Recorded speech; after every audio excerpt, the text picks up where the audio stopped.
What's happening, everyone? You're here on The Empire with your resident tech and games guy, Dave, and we're jumping headfirst into our game of the week. Coming at you on PS4 and PC, this is Hello Games' massively anticipated space exploration game, No Man's Sky. If you've been staying off the hype train, No Man's Sky places you on a planet in a galaxy with a busted spaceship and a fairly loose set of instructions, in the form of four main pillars of the game, which are explore, fight, trade, and survive. You've been given a vague overall objective, which is to get to the centre of the galaxy. And you get a bit more nudging from the developer in the form of a couple of story paths which you can trigger pretty early on, but none of it's mandatory. You pretty much start doing the exploring, fighting, and surviving from the moment that you're moving, and within the first hour, you're more or less accomplishing the trading one too.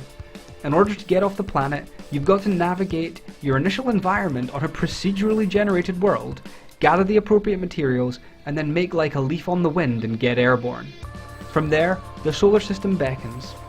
Once you've figured out how to obtain warp drive capabilities, you can venture out into the universe and try and figure out what you're going to do with an irrelevantly large number of planets to explore as you make your way through this universe.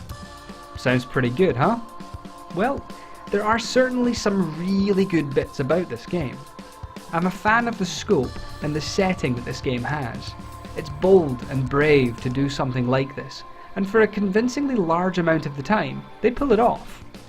When you're running low on one of the core elements for travelling across the galaxy and you land on a planet, you encounter a satisfyingly large variation of landscape, environmental conditions, and interesting planet, sun, or sky colour configurations.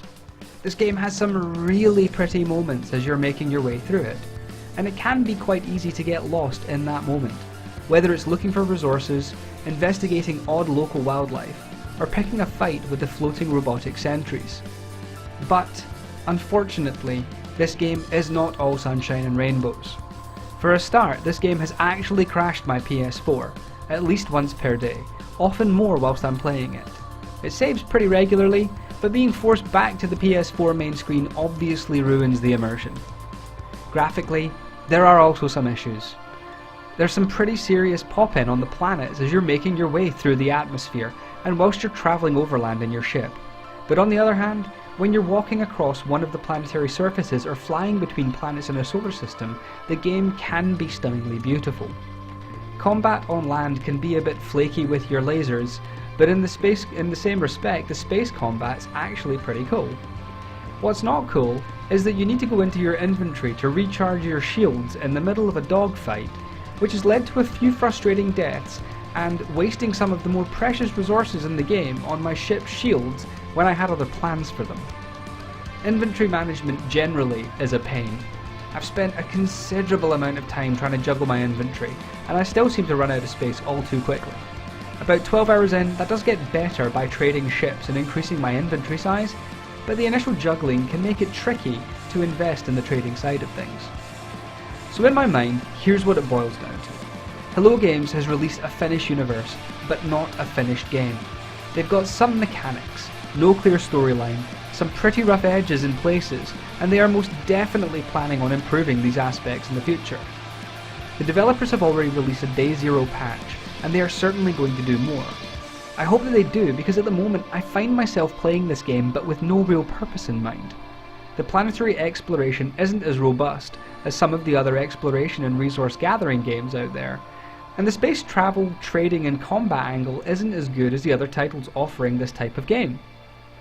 However, when these two gameplays are brought together, they still somehow seem to be greater than the sum of their parts.